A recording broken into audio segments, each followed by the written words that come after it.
Bom, estamos aqui, turma do 9º ano, professor Arionaldo, vou mostrar o Arionaldo aqui, Cláudia, professor Arionaldo de Geografia. Bem, professor. Cláudia, aqui, nossa diretora também. E os alunos do 9º ano, que estão aqui para conversar contigo sobre a sua experiência lá no Sudão do Sul, né? A gente falou brevemente sobre o que é o Sudão do Sul. Para começar, se apresenta para o pessoal saber quem você é, aí eu vou organizando aqui as perguntas para a galera. Então, eu me chamo Telmo, eu sou nascido aí no Hospital Municipal de Magé.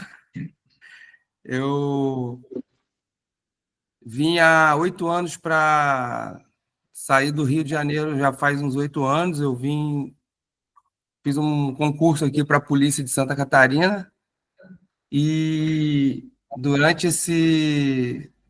em algum momento aqui da carreira, eu tive a oportunidade de fazer uma seleção com o pessoal da ONU. Eles vieram a Brasília, eles fizeram uma seleção para escolher policiais para irem para missões de paz, para deixarem os policiais habilitados. E aí logo surgiu em 2022 a oportunidade. Eu voltei ao Rio para fazer um curso de preparação e de lá eu fui, e depois de algum tempo, em julho de 2022, fui designado para trabalhar no Sudão do Sul como conselheiro de polícia, junto à missão da ONU no Sudão do Sul. Para poder participar dessa missão. Não precisa ser policial, não precisa ser necessariamente militar, pode ser civil, tá? E a única exigência, dependendo do lugar, é falar inglês ou francês, tá? Então, essa que é a importância Às vezes, estão estudando inglês aí, não estão entendendo por quê, mas eu posso garantir para vocês que, falando inglês, aí vocês, pelo menos o inglês, vocês conseguem ir para qualquer lugar do planeta e ficar tranquilo, não ter problema, tá? O que mais? Aí eu fiquei no Sudão do Sul por 1 ano, aí em 2023 eu retornei com a missão cumprida, e lá a gente tinha... A missão lá era como policial, como conselheiro de polícia, né? Eles chamam de Police Advisor. A missão era dar suporte à polícia local, né? Que é uma polícia que eles ainda estão, vamos dizer assim, engateando, né? Estão nos processos que eles têm lá. Eu eventualmente trabalhava como observador também para a ONU, porque todo tipo de violação de direitos humanos a gente tinha que estar atento, né? A gente tinha uma agenda de visitação às delegacias, aos presídios, a algumas comunidades, né, também. A gente trabalhava junto às comunidades também, a gente oferecia oficinas de treinamento dos mais diversos tipos, né? A gente está falando de um país, o Sudão do Sul, que em 2011, que isso tem pouquíssimo tempo, né? Pode ser que alguns de vocês não sei, a idade é 15 anos, né? Muitos de vocês provavelmente já estavam nascidos quando teve a Guerra de Liberação deles, e depois da Guerra de Liberação eles ainda ficaram por muito tempo lutando entre as etnias, né? Isso aí é um problema que o professor de História pode explicar melhor, que foi essa divisão lá no passado que foi feita, que a Europa fez lá da África, a partição da África. Foram traçando umas linhas assim, desse lado é um país, desse lado é outro, sem considerar tudo que estava no meio da linha, né? E aí isso foi causando também mais uma série de conflitos, além dos que já existiam. E eu pude trabalhar por 1 ano lá, ver como que é um país devastado pela guerra, né? E se a gente pegar o Brasil aí há uns 100 anos atrás, eu imagino que alguns locais fossem meio parecidos, assim, né? O país também tinha... O Brasil, no passado, era um país instável também, então você começa a fazer as alusões assim, né? A gente só está um pouco diferente ali, a nossa situação está um pouco diferente no tempo, né? Mas eu acredito que em breve eles vão estar e bem mais rápido, né? Do que em outros processos, eles vão estar muito bem aí, vão estar conseguindo se desenvolver e tudo mais, né? E essa é a ideia da missão de paz da ONU lá. Telmo, o país, assim, o povo de lá é um povo acolhedor, mesmo com todo esse problema, ou eles são tensos por causa da guerra? Como é que eu vou...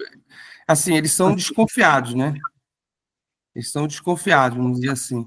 Mas em relação a mim, especialmente, ao brasileiro, foi bem... Como é que eu vou explicar? Foi bem legal ser brasileiro, porque o futebol vai na frente, né? O futebol vai na frente, todo mundo gosta de futebol. E o cara, quando sabia que era brasileiro, acho que o gelo já se quebrava, as portas se abriam, né? Quem é a referência para eles? É Ronaldinho Gaúcho ou Neymar hoje? Não, eles falam, é Neymar. Aí, quando eu saí de lá, eles já estavam falando em Hendrick. E aí, sempre vão lembrar do Ronaldo Big, eles chamam Big Ronaldo, né? O Ronaldo Fenômeno. Big Ronaldo, Ronaldinho Gaúcho, né? Esses são os ícones lá da... E de vez em quando eles acham que a gente é... Eles confundem Brasil com Argentina, eles fazem uma confusão, acho que... O americano faz isso e a gente nem liga, né? Ó, ele vai se apresentar, vai falar o nome, vai fazer a pergunta, depois vai fazer uma roda. Algumas perguntas você até já falou, mas aí só para manter a pergunta. Vamos lá, se apresenta. Bom dia, então. Meu nome é João Vitor, sou aluno do 9º ano. Quero te fazer uma pergunta. O que você fez para ir para o Sudão do Sul? O que eu fiz? Eu tinha desde quando eu fui militar do Exército também, muito tempo, né? Lá no Rio, lá. E lá, na época, o pessoal estava sendo enviado para a missão de paz no Haiti. E aí, por várias razões, eu não consegui ir nessa missão do Haiti. Eu sempre sonhei em ir para a missão de paz. E aí abriu essa oportunidade, né, como eu já tinha falado. Eles vão pelos países fazendo uma seleção, tem uma equipe de seleção da ONU que vai viajando pelos países e quem for interessado, né, se voluntaria. Eu me voluntariei, a gente vai para Brasília, faz uma prova de idioma, né? É o principal idioma, o cara tem que falar inglês, se não falar inglês, nem vai fazer a prova. Aí, depois do idioma, tem uma prova de direção, tem uma entrevista com o pessoal deles lá, tudo em inglês também. Aí, depois tem prova de tiro e por aí vai. E aí, assim que eu fui selecionado. Mais uma pergunta aqui. Depois você. Bom dia, Theo. Bom dia, querido. Meu nome é João Lucas. Queria perguntar em quais países da África você esteve? Legal, isso aí é legal. Claro que é. Eu tive... o que eu trabalhei, né, foi o Sudão do Sul, só. Mas eu pude, nos momentos de folga lá que eu tive, eu consegui viajar para Uganda, para o Quênia. Lá no Quênia eu peguei um trem lá, tu vai passando lá, ver a girafa, ver o elefante, ver a casa do Rei Leão. E de lá eu fui do Quênia eu consegui também viajar para Tanzânia, onde tem uma ilha bem bonita lá chamada Zanzibar, depois vocês colocam no Google aí, uma ilha paradisíaca. E eu visitei também a África do Sul, é um país lá embaixo, lá, que vocês devem conhecer também. Eu visitei a África do Sul, mas aí eu tinha que ter bem longe de lá, de onde eu estava. Eu recomendo fortemente vocês visitarem a África. Bom dia, Telmo. Meu nome é Eric Vitor e eu queria perguntar o que você aprendeu com a experiência de ir para o Sudão do Sul. Fiquei um ano aprendendo lá, né? Eu aprendi que o ser humano é uma espécie bem complicada. O ser humano, de uma maneira geral, né?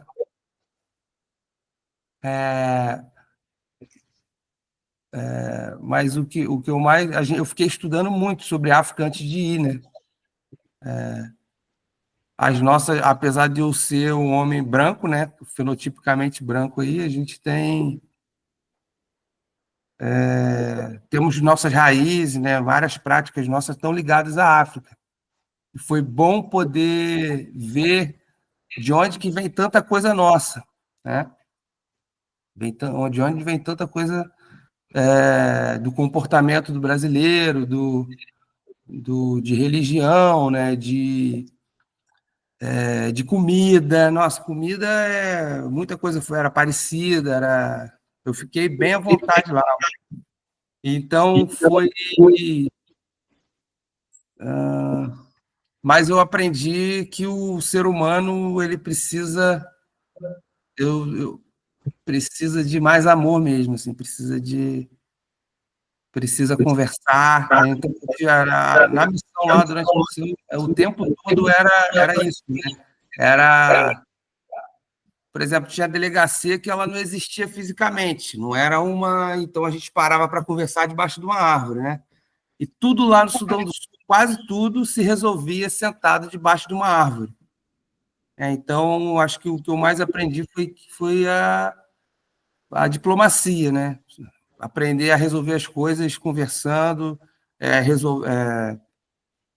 entendendo o que as partes têm para falar, né? A gente lidava com povos que eram historicamente rivais, por exemplo, né? A gente conseguiu colocar numa sala de aula só para dar uma oficina 2 povos historicamente rivais, assim, lá. E isso foi um aprendizado muito grande para mim, assim, porque no final acabei aprendendo mais com eles, assim, nesse sentido, né? Que tudo se resolvia dessa maneira, né? Tudo se resolvia sentando, conversando. Qualquer coisa que acontecia, qualquer problema que a gente tinha lá na cidade, entre eles lá, era sempre, né? Reunião, vamos lá, chega lá, senta debaixo de uma árvore, né? Uma árvore grande, frondosa, e conversa, e de lá saem as resoluções e os acordos. Então, sou eu aqui de novo. Eu queria saber como que é a vida das crianças. Lara, vou explicar. Assim, ó, hoje eles conseguiram diminuir muito a mortalidade infantil. Se vocês forem pesquisar também um pouco aí, no passado aí, sei lá, talvez uns 40 anos atrás, o Brasil era um país que tinha uma mortalidade infantil muito alta. De 40 para trás, né? Sempre, e a gente conseguiu diminuir bastante. Lá eles ainda têm um nível alto de mortalidade infantil por várias razões, né? Eles têm muita doença tropical, malária. Eu peguei malária, eu estava chegando no Brasil e manifestou lá, né? Eu tive malária, lá tem várias outras doenças desse tipo, né? Enfim. E as crianças acabam sofrendo muito por conta disso e por conta de fome, né? Por ser um país que ainda tem muitos conflitos étnicos em andamento, você não consegue, por exemplo, plantar, se ter uma plantação. Se você tem uma plantação, se você tem gado, né? Você tem que ter como proteger isso. Você tem que ter como fazer segurança e defender, porque a polícia ainda não dá conta, o Estado ainda não dá conta de assegurar o que você está fazendo, as suas propriedades e tal.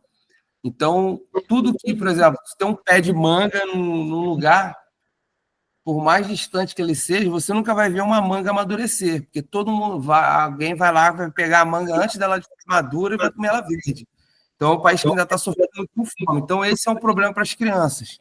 Quando eu chego, mas a ONU ela dá, como ela está apoiando o país ainda, né? Ela vai muita comida para lá para alimentar as famílias. Quando eu cheguei lá, tinha iniciado a guerra a guerra entre Ucrânia e Rússia.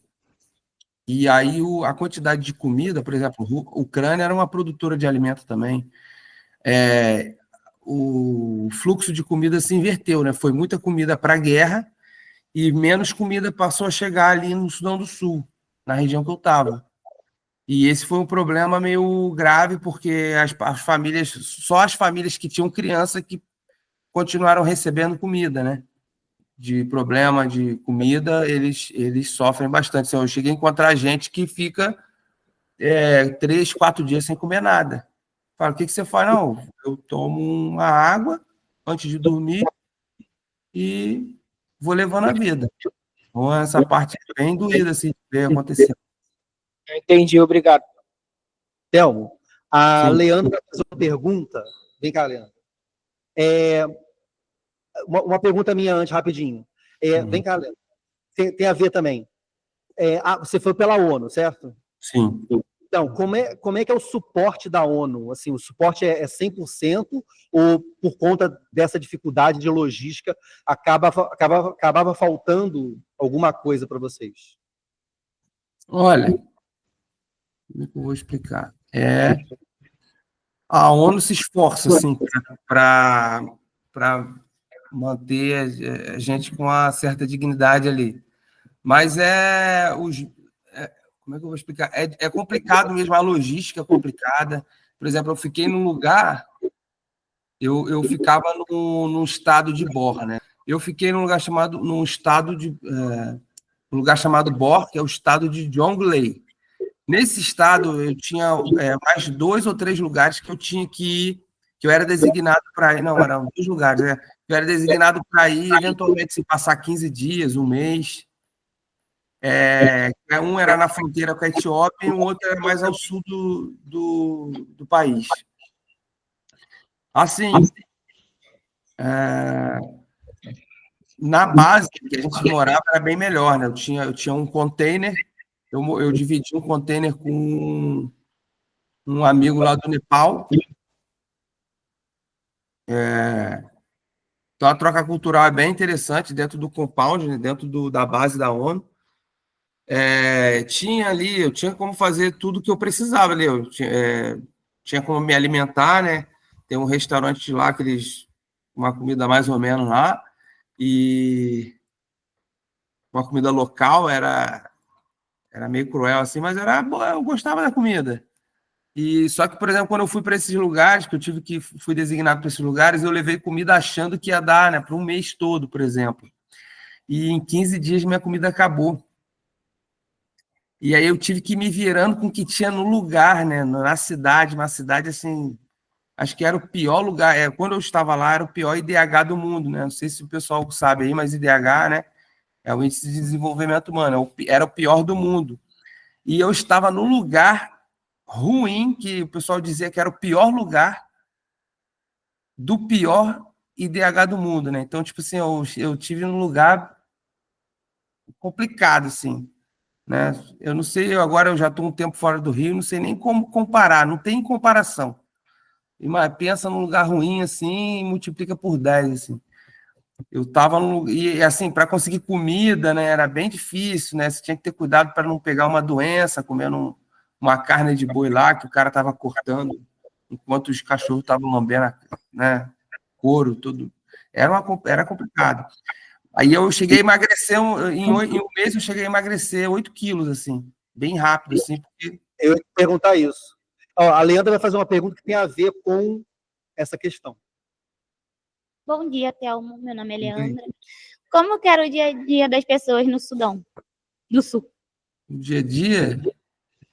Sim. O dia a dia... Eles tinham lazer, tinham Não, tempo para isso. O que era mais importante no Sudão do Sul, né? O que dá status para a gente aí no Brasil? O que vocês acham que dá status? Sei lá, carro? Ter um carrão? Ter um trabalho bom, eu acho. trabalho bom? Pois é. Lá não tem nada disso, né? Lá é bem difícil. Trabalho é um negócio que já não tem. Como eu falei para vocês aí, é bem complicado você iniciar um empreendimento num lugar que você não tem segurança, né? Por isso que a ONU está lá. Ela está tentando promover um ambiente seguro para as pessoas poderem empreender, trabalhar, né? Cada um levar a sua vida.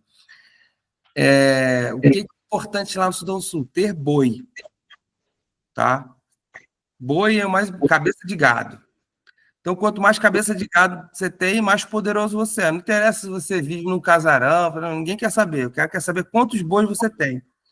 Por quê? Com boi, você consegue ter bons casamentos, por exemplo, né? Para você casar, por exemplo, na época que eu estava lá, você tinha que dar 35 bois para a família da noiva. Então, era comum, assim, um monte de gente... Um monte de marmanjo solteiro, porque o cara não tinha como conseguir, né? Não tinha como ter boi. Então, assim, basicamente, o trabalho lá, ele ainda é sempre no interior, assim, né? As cidades são bem... O povo ainda vive no campo, né? Vamos dizer assim. E, basicamente, o dia a dia do sul-sudanês é sobreviver. É ir atrás de comida, conseguir qualquer coisa. Alguns conseguem abrir um lugar, uma venda, alguma, né? Mas o dia a dia, basicamente, do sul-sudanês, hoje ainda é sobreviver, de alguma maneira, da maneira que for possível. É isso. Beleza. Tem mais a pergunta aqui. Quem vai? Vem cá.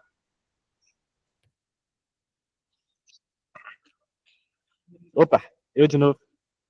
Fala aí, mestre. Queria perguntar como é que ficou a tua família. Como vocês se comunicavam?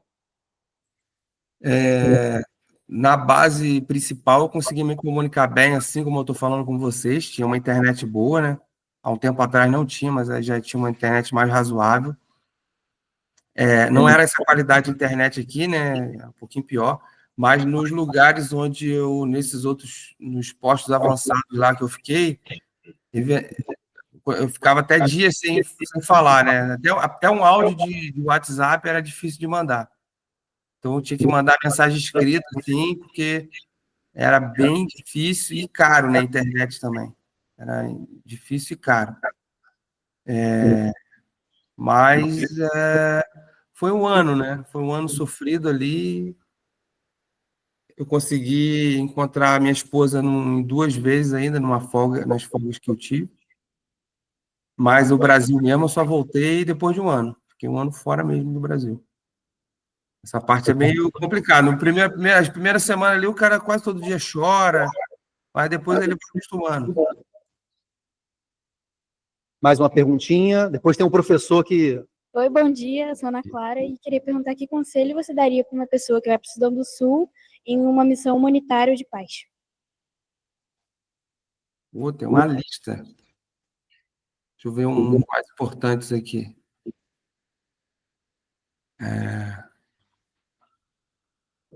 Vamos lá. Uma missão de paz. Você tem que estar preparado para lidar com o segundo país mais corrupto do planeta hoje.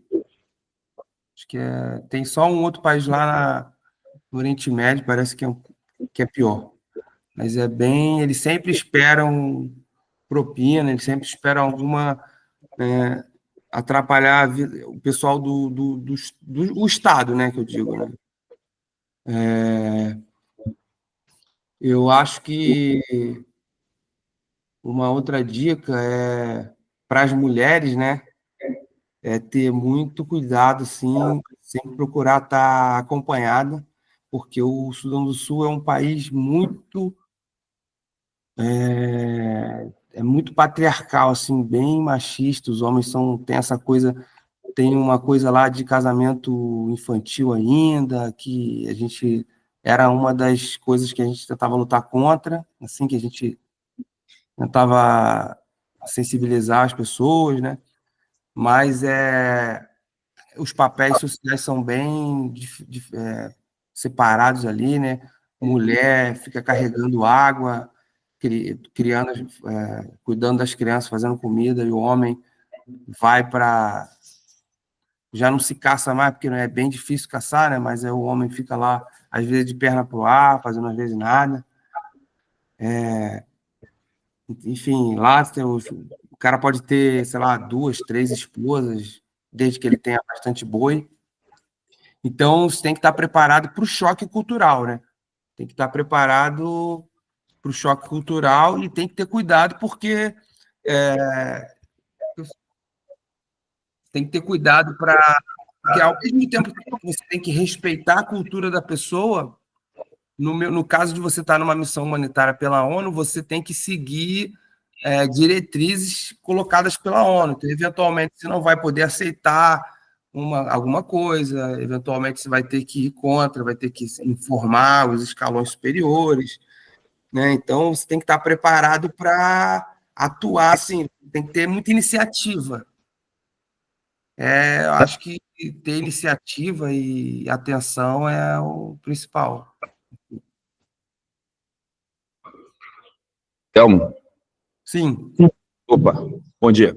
Bem, Ari, professor de Geografia. Bom, aproveitando que tem uma galera aqui, você estava falando sobre a idade deles, né?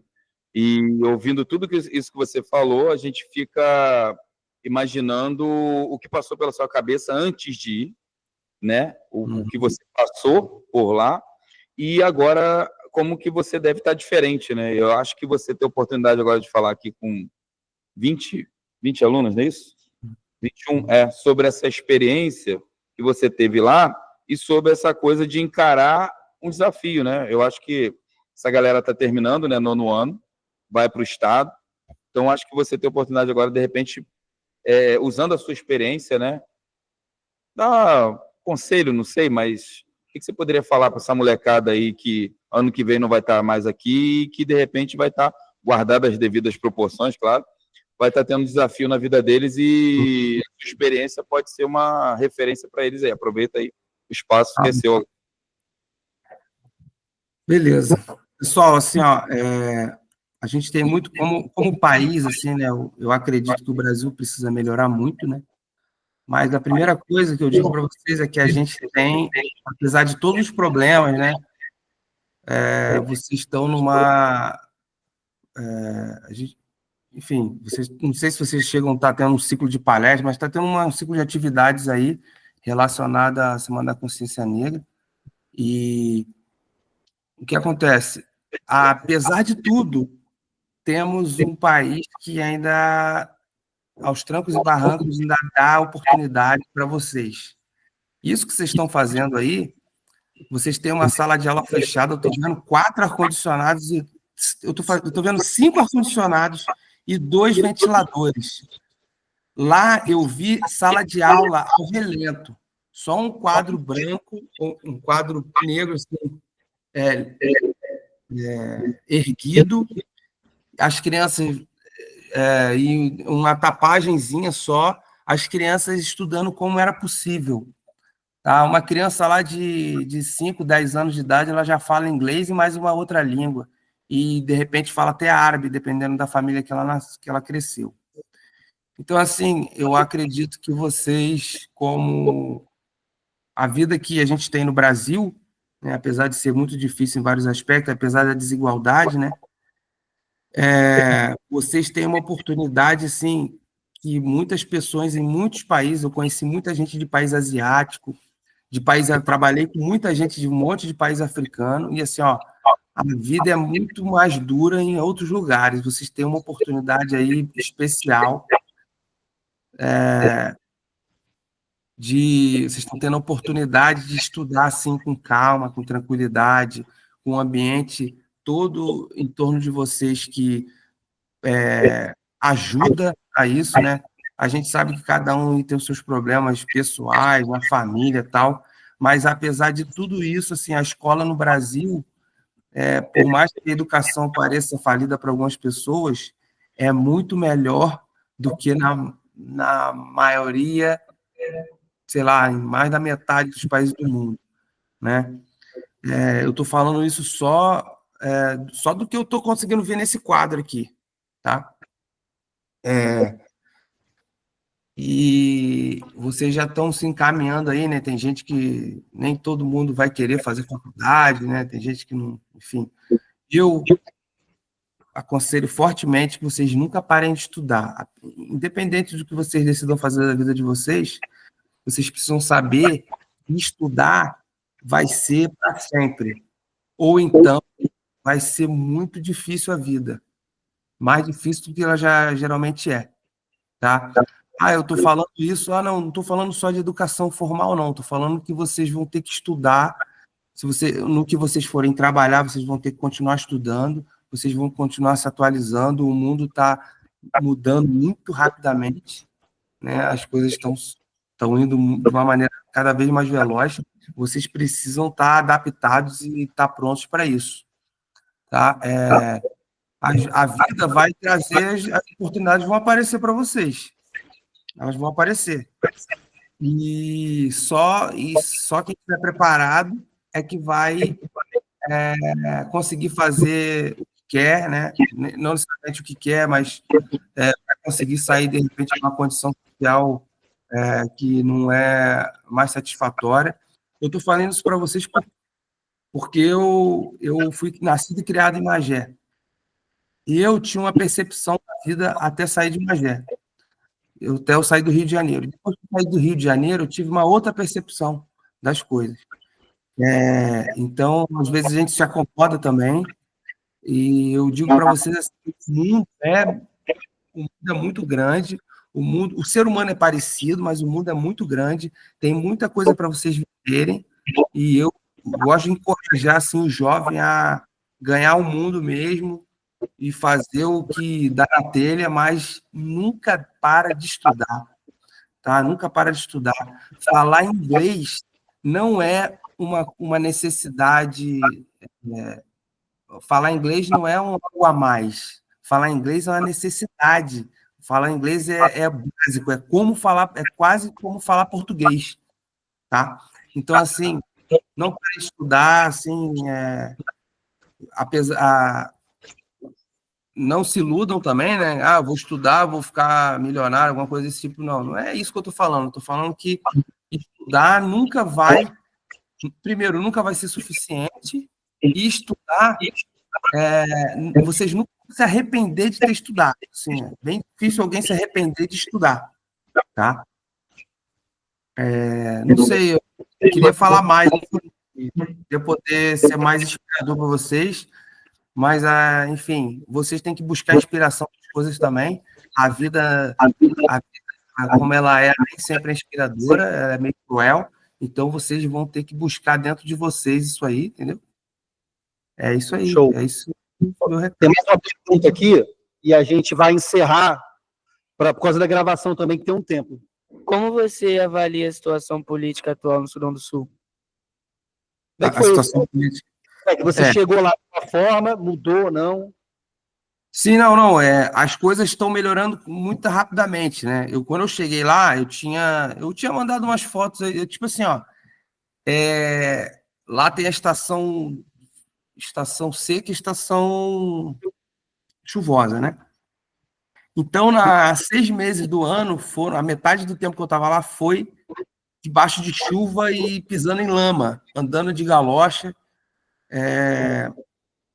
Então, assim, as coisas estão melhorando muito rapidamente. Aí, quando eu saí de lá, já tinha uma estrada, já estavam asfaltando a estrada, né? Então, agora, politicamente, como ele perguntou, a gente ainda tem alguns conflitos localizados, né? Dentro de um país democrático, que eles se colocam como democrático, né? De fato, não necessariamente estão democráticos. Eles estão tentando fazer uma eleição já há 10 anos, não conseguiram. Esse é um dos desafios da ONU lá, conseguir meio que forçar o país a fazer a sua eleição. Nós temos 5 grupos no poder, né? O primeiro deles é o maioritário, da etnia, que é a maior etnia lá, que é o Dinka, que é o presidente. E aí eles têm, aliás, 5 no poder, e eles têm 5 vice-presidentes, cada um de uma etnia diferente, né? Esses problemas estão arrefecendo, estão melhorando, né? Eles estão conseguindo conversar, mas a eleição até hoje não aconteceu. O cara que tomou o poder, o cara que era do grupo que venceu a guerra ali, se mantém no poder até hoje. Eles ainda não conseguiram fazer a própria eleição e temos esses pequenos problemas entre étnicos lá. Eventualmente acontece uma chacina entre um povo e outro, ou... Enfim, as minorias étnicas sofrem bastante,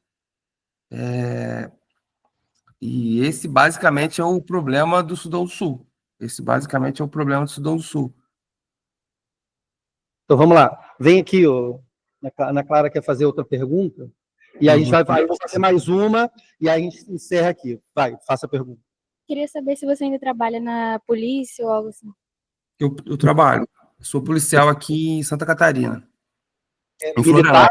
Militar ou civil? Militar.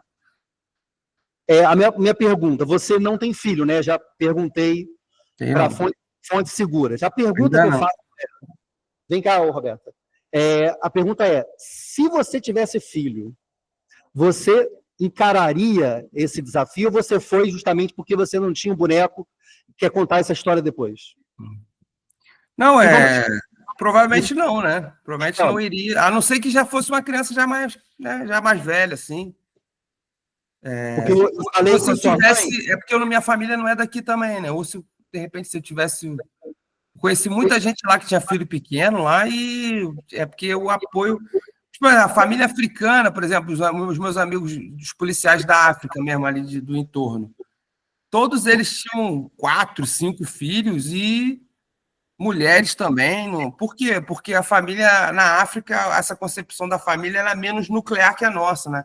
A família ela se expande, assim. Então, um sobrinho vive todo mundo ali, né, meio junto, e o sobrinho vai sendo criado ali junto pela tia, pela avó, não tem problema. No Brasil, isso é um pouquinho diferente, esse pensamento, né? Então, estando longe da família, da minha família, do restante da minha família, provavelmente eu não teria ido, né? Então, eu conversei com a sua mãe, e eu até sugeri, né, que assim, a tua vivência lá merece um livro. Então, você podia escrever um livro para você poder contar essa história um dia para sua... É porque eu participo de uma editora também, eu posso oferecer os serviços. Tá? Mas a gente pode conversar depois. Vamos encerrar aqui com a nossa querida diretora, a Roberta, a outra, a Cláudia, né? Essa aqui é a Roberta. Tá. E ela vai dar uma palavrinha com você para a gente encerrar e já te agradecer muito pela participação aqui. Oi, Thelmo, bom dia. Bem, olha, muito honrada em ter participado, em ter assistido, ouvido a sua história, que eu já conheci um pouco, porque eu e sua mãe, a gente conversa bastante, ela sempre compartilha das suas experiências, né? E, assim, é algo muito distante, né? Distante, mas, ao mesmo tempo, a gente vê que é possível. Então, assim, está sendo um incentivo aos nossos alunos, incentivo para todos nós profissionais também, porque você sabe o quanto a gente se depara, né, com as dificuldades, com as barreiras, com as desigualdades, as injustiças, e a gente, muitas das vezes, isso é um fator que nos faz, que desmotiva, né? E quando a gente ouve a sua história, dá um gás, sabia? Eu estava ali ouvindo você falar e por alguns momentos, assim, me enchia os olhos, o brilho e tal, e falava assim, poxa, vale a pena, é legal, o investimento, como você fala, estudar. E hoje em dia a gente vê a geração que tão pouco valoriza, né, o estudo, a gente vê pelas redes sociais, a questão dos influencers, que até por conta dos jogadores de futebol também, a gente vê que não incentiva, não valoriza muito a questão do estudo, do conhecimento, né? E que eu acho que valeu a pena o que você falou, foi muito importante que os nossos alunos aqui levem isso para a vida, porque eu tenho certeza que você passou pelas mesmas dificuldades que eles hoje passam, você foi morador de Magé, você sabe quais são as dificuldades que a gente enfrenta aqui, e nada, assim, não mudou muita coisa, e a gente depende deles. Mas agora tem ar-condicionado na sala, hein? Então, ele... ligar ele. Assim, é um ar fake, tá? Ele só está instalado, ele não está funcionando no momento. Mas a gente... está um passo, né? O psicológico manda aí. Tá ligado. Mas, assim, a gente já está mais próximo do que antes, está mais perto do que antes. Mas a gente sabe que eles são o futuro. Eles que daqui a pouco a gente está aposentando e eles que vão estar aí rendendo, né, o nosso plantão, né? Serão os nossos plantonistas de rendição. Então, assim, eu fico muito honrada. Nós ficamos muito honrados pela sua participação, pela sua contribuição, pela sua história de vida, que tenho certeza que impactou alguns aqui. Espero que a todos. E parabéns aí pela sua missão, pela sua coragem, que assim, tem que ter muita coragem para fazer o que você fez. Mesmo não tendo boneco, como disse o Ivan, né? Mesmo não tendo boneco, mas você tem uma família, né? Você tem uma vida e tal, e que você deu uma pausa em tudo aqui no Brasil para poder viver o seu sonho. Que, como a sua mãe me falou, era um sonho. E que você passou por cima de muitas coisas, né, de muito obstáculo para poder conquistar o seu sonho. Então, muito obrigada aí pela sua disponibilidade, tá bom? Eu que agradeço, eu que agradeço poder compartilhar com vocês aí. Vou pedir aqui, deixa eu ver se eu vou passar vergonha, Thelmo. Vou pedir para os alunos do 9º ano virem aqui para se enquadrar na tela, para a gente dar uma salva de palmas para ele, mas eu vou ver se eu vou passar vergonha, porque eles são tímidos, né? Será que eles vão vir ou vão passar... Junto eles vêm. Vai tirar ponto. Então, uma salva de palmas para o Thelmo. Obrigado, gente. Valeu. E a Marta, que está babando aqui, mamãe orgulhosa. Valeu, meu querido. Obrigadão. Valeu, gente. Beijo para vocês. Aguardamos o seu livro, hein? Ih, caramba, vamos ver. Vamos ver o que eu arrumo aqui. Valeu, um abraço. Obrigado, gente. Valeu.